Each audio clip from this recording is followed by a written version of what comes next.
அனைவருக்கும் வணக்கம். நம்முடைய வீட்டில் எண்ணற்ற வகை விலங்குகள் நமக்கு தெரியாமலே இருக்கும். அதில் ஒரு விலங்கு தான் பல்லி.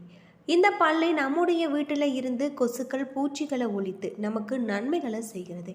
பல்லி தெய்வீக தன்மை நிறைந்த ஒரு விலங்காக கருதப்படுது. அதே நேரம் இந்த பல்லி ஒரு மனிதனின் உடல்ல மீது எதிர்பாராமல் விதத்தில் விழுந்தார். விழும் பட்சத்தில் அது விழுகின்ற உடற்பாகம் பொறுத்து அது நன்மை அல்லது தீமையான சகுனத்தை உணர்த்துவதாக கருதப்படுது. இப்படி பல்லி நம்மீது எதிர்பாராத பட்சத்தில் விழும் பொழுது அந்த பல்லியின் தோஷம் நீங்க நம்ம செய்ய வேண்டிய பரிகாரம் என்ன, பல்லி விழும் பலன் பற்றி தான் இன்றைக்கி நாம் அந்த வீடியோவில் தெரிஞ்சுக்க போகிறோம். வீடியோ ரொம்பவே பயனுள்ளதாக இருக்கும். வீடியோவை கடைசி வரைக்கும் ஸ்கிப் பண்ணாமல் பாருங்கள். நம்ம சேனலை நீங்கள் இன்னும் சப்ஸ்கிரைப் பண்ணணுன்னா மறக்காமல் சப்ஸ்கிரைப் பண்ணிவிடுங்க. வாங்க வீடியோக்குள்ளே போகலாம். மனிதர்களுடைய உடலில் வயிறு, தொப்புள், நெஞ்சு ஆகிய பகுதிகளை தவிர்த்து மற்ற பகுதிகளில் பல்லி விழுந்தால் அது தீய சகுனங்களை குறிக்காது என நம்முடைய சாஸ்திரத்தில் சொல்லப்பட்டிருக்கு. நம்முடைய சேனலை வாராகியம்மன் ஜோதிட நிலையத்தில் அனைத்து விதமான பிரச்சனைகளுக்கும் தீர்வு சொல்லப்பட்டு வருது. உங்களுடைய ஜாதகத்தில் இருக்கக்கூடிய பிரச்சனைகளுக்கு தீர்வு காண வேணும்னா டிஸ்கிரிப்ஷன் நம்பர் இருக்குது. அந்த நம்பருக்கு கால் பண்ணி உங்களுடைய வாழ்க்கையில் இருக்கக்கூடிய பிரச்சனைகளை பற்றி சொன்னீங்க, அதற்கான ஒரு தீர்வு உங்களுக்கு கட்டாயம் கிடைக்கும். பொதுவாக ஆணுக்கு உடலில் வலது பக்கத்திலும் பெண்ணுக்கு உடலில் இடது பக்கத்திலும் பல்லி விழுந்தால் தோஷமாகாது என சொல்லப்பட்டிருக்கு. பல்லி தங்களின் மீது விழுந்தவுடன் தங்களுக்குள் தோஷம் ஏற்பட்டதாக கருதுபவர்கள் உடனடியாக குளியலறைக்கு சென்று குளித்து விட வேண்டும். பிறகு வீட்டு பூஜை அறைக்கு சென்று ஒரு சிறிய மண் விளக்குல தீபம் ஏற்றி உங்களுடைய குலதெய்வத்தை வழிபாடு செய்ய வேண்டும். அதன் பிறகு சிவபெருமானுக்கு உரிய மந்திரங்களை உச்சரிப்பது நல்லது. இதில் பரிகாரம் செய்வதால் நம்முடைய உடலில் விழுந்தால் ஏற்படும் தோஷம் நீங்கும் அப்படின்னு சொல்கிறாங்க. பஞ்சகவ்யம் என்பது பசு மாட்டில் இருந்து கிடைக்கக்கூடிய பால், தயிர், நெய், சிறுநீர், சாணம் என்கின்ற 5 பொருட்கள் கலந்து செய்யப்படுகிற ஒரு பாரம்பரிய இயற்கை வைத்திய பொருள். தங்களுடைய உடலின் மீது பல்லி விழுந்தால் இதனால் தோஷம் ஏற்பட்டுள்ளதாக கருதுபவர் பஞ்சகவ்யத்தை சிறிதளவு எடுத்து சாப்பிட்டு தண்ணீரில் அருந்தினால் பல்லு விழுந்த தோஷம் விளங்குவதாக ஐதீகமாக சொல்லப்படுது. தங்களுடைய உடலின் மீது பல்லிகள் எதிர்பாராக விழுந்தால் தோஷம் ஏற்படுவதாக கருதுவார்கள். வசதி இருப்பின் தங்கத்தால் செய்யப்பட்ட ஏதேனும் ஒரு பொருளை கோவிலுக்கு தானம் அளிப்பதால் பல்லி விழுந்தால் ஏற்பட்ட தோஷம் போகுவதாக கருதப்படுது. சனிக்கிழமை நாட்களில் வெள்ளை எள் தானியத்தை பிறருக்கு தானம் செய்ய வேண்டும். அதே போல் கோவில்களுக்கு தீபம் ஏற்றி மண்ணால் செய்யப்பட்ட அகல் விளக்குகளை தானம் செய்வது பல்லி விழுந்த தோஷத்தை போக்குவதற்கு பரிகாரமாக பரிந்துரைக்கப்படுது அப்படின்னே சொல்லலாம். பொதுவாக பல்லி விழும் பலன் ஆண் மற்றும் பெண்களுக்கு ஒரே மாதிரியாக தான் இருக்கும். அதில் எந்த ஒரு வேறுபாடும் இருக்காது. பண்டைய காலத்தெல்லாம் பல்லி விழுந்த பற்றி ஒரு தனி படிப்பே இருந்தது. அதுதான் கௌரி சாஸ்திரம். மனித கடவுளோடு பேசுவதற்கு பல வழிகளை வச்சிருக்காங்க. அது மட்டும் இல்லாமல் கடவுள் ஒரு சில நேரங்களில் ஒரு சில தகவல்களை நமக்கு குறிப்பால் உணர்த்துவார். அந்த வகையில் இந்த பல்லியும் ஒன்றாக கருதப்படுது. பல்லிக்கு ஒரு சில சக்திகள் இருக்கிறதாகவும் அதனால் காஞ்சிபுரம் ஸ்ரீ வரதராஜ பெருமாள் கோவிலும் மற்றும் திருச்சி ஸ்ரீரங்க ரங்கநாதர் கோவில்லையும் பல்லியின் உருவங்கள் இடம்பெற்றிருக்கு. இங்கு வரக்கூடிய பக்தர்கள் பல்லியை தெய்வமாக வணங்குங்கிறாங்க. பல்லி என்பது நவ கிரகங்களில் கேது பகவானை குறிக்கிறது. இதில் சத்தமிடுவது முதல் அது நம்முடைய உடலில் எங்கு வந்து விழுகிறதோ என்பது வரை அதன் செயல்பாடுகள் ஒவ்வொன்றாக பல முக்கியத்துவத்தை பெறுகிறதாக சொல்லப்பட்டு இருக்கு. பொதுவாக நம்முடைய முன்னோர்கள் கடவுள் மற்றும் இல்லத்தில் பல்லியின் உருவில் இருக்காங்க என்று சொல்லப்பட்டிருக்கு. முன்னொரு காலத்தெல்லாம் நம்முடைய வீட்டில் ஒரு முக்கிய முடிவுகள் எடுக்கப்படும் பொழுது நல்லது கெட்டது என பல்லி எச்சரிக்கும். உடலில் எந்த பாகங்களில் பல்லி விழுந்தால் என்ன பலன் என்பதை கூட சாஸ்திரங்களில் கணிச்சிருக்காங்க. சாஸ்திரங்களில் பல்லி கடவுளின் தூதர் என்றும் செய்தியாளர்கள் என்றும் சொல்லப்பட்டிருக்கு. ஒரு சில கோவில்களில் பல்லி உருவங்கள் வைக்கப்பட்டு வணங்கப்பட்டு வருவதாகவும் சொல்லப்படுது.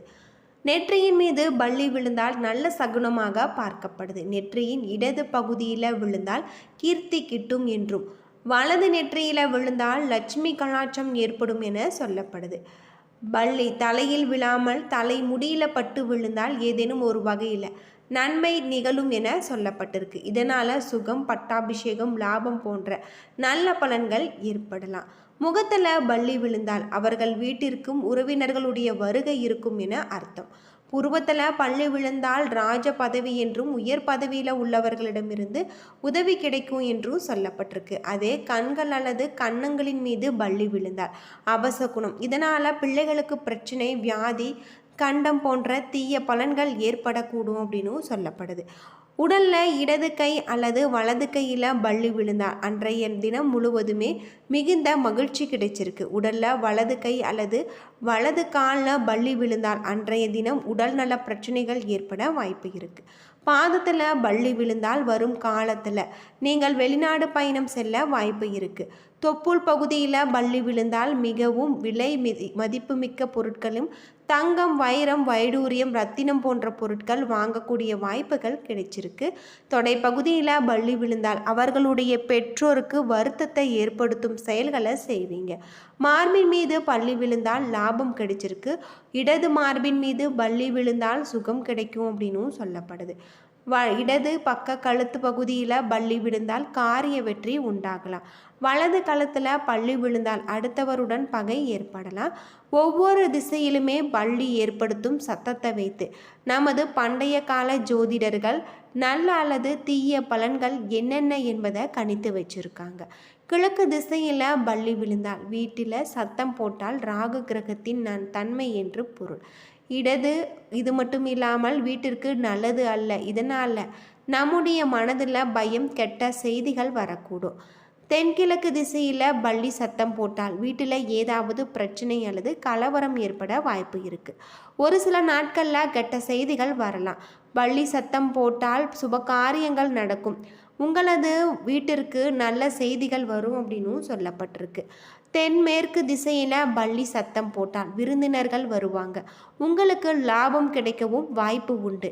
கிழக்கு பகுதியில் உங்களுக்கு நல்ல ஒரு மாற்றம் ஏற்படும். பல்லி விழுவதாலும் ஏற்படும் நன்மைகளும் பரிகாரங்களும் இருப்பதாக பண்டைய கால சாஸ்திரங்களில் சொல்லப்பட்டிருக்கு. தோஷமுள்ள இடங்களில் பல்லி விழுந்தால் உடனே தலைக்கு குளித்து விட்டு நீங்கள் இஷ்ட தெய்வத்தை வழிபடுங்கள். உங்களுடைய வீட்டிற்கு அருகே இருக்கக்கூடிய சிவன், விஷ்ணு, விநாயகர் போன்ற கோவில்களில் ஏதேனும் ஒரு கோவிலுக்கு சென்று நீங்கள் அங்கே இருக்கக்கூடிய தெய்வத்தை வழிபடுங்கள். அப்படி கோவிலுக்கு சென்று வழிபாடு செய்ய முடியாதவர்கள் தங்களின் வீட்டு பூஜை அறையில் மண்ணால் செய்யப்பட்ட அகல் விளக்கை ஏற்றி வழிபடுங்கள். இஷ்ட தெய்வத்தின் மந்திரத்தை உச்சரிப்பது நன்மை பயக்கும். உங்களால் முடிந்தால் காஞ்சிபுரம் ஸ்ரீ வரதராஜ பெருமாள் கோவில் அல்லது திருச்சி ஸ்ரீரங்கநாதர் கோவிலுக்கு சென்று பல்லியை வழிபாடு செய்வது இன்னும் நிறைய நன்மைகளை உங்களுக்கு தரக்கூடிய வகையில் சொல்லப்பட்டிருக்கு. இப்படி பல்லி விழும் பலன்களை தெரிந்து நாம் இது போல் செய்வதும் நல்லது அப்படின்னும் சொல்லலாம். பொதுவாக இறைவனை நேரில் நாம் பேச வைக்கக்கூடிய ஒரு இதாக தான் பல்லி நமக்கு நன்மை தீமைகளை சொல்லப்பட்டிருக்கு. காகம் கத்துவது, பல்லி கத்துவது, உடலில் பல்லி விழுவது, காகம் தலையில் அடிப்பது போன்ற சில குறிப்பிட்ட அறிகுறிகளால் கடவுள் நமக்கு எச்சரிக்கை விடுவார். அவற்றின் பலன்களை கணித்து சொல்வதற்காக தான் சில சாஸ்திர முறைகளும் முந்தைய காலத்தில் இருந்ததாக சொல்லப்படுது. அவற்றில் ஒன்று தான் பல்லி.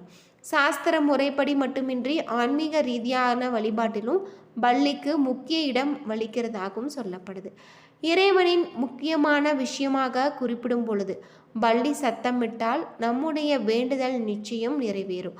அதற்கு கடவுள் ஒப்புதல் அளித்து விட்டார் என்று அர்த்தம். அது மட்டுமல்லாமல் காஞ்சிபுரம் வரதராஜர் கோவிலில், திருச்சி ஸ்ரீ ரங்கநாதர் கோவிலும், திருப்பதி ஏழுமலையான் கோவிலும் பல்லியின் உருவத்தை தொட்டு வணங்குவது முக்கிய வழிபாட்டு முறையாக இருக்குது அப்படின்னே சொல்லலாம். நம்முடைய வீட்டில் இருக்கக்கூடிய பல்லிகள் கத்துவது, நேரம், திசை ஆகியவற்றை வைத்து பலன்களை சொல்லுவாங்க. அதே போல் பல்லி நம்முடைய உடலில் விழுவதற்கும் பலன்கள் இருக்குது. என்ன நண்பர்களே, இந்த வீடியோ உங்களுக்கு பயனுள்ள ஒரு தகவலை தந்திருக்கும்னு நினைக்கிறேன். வீடியோ பிடிச்சிருந்தால் லைக் பண்ணுங்கள், ஷேர் பண்ணுங்கள், கமெண்ட் பண்ணுங்கள். இது போல் தகவலை தெரிஞ்சுக்க நம்ம சேனலை மறக்காமல் சப்ஸ்கிரைப் பண்ணிவிடுங்க. நன்றி நண்பர்களே.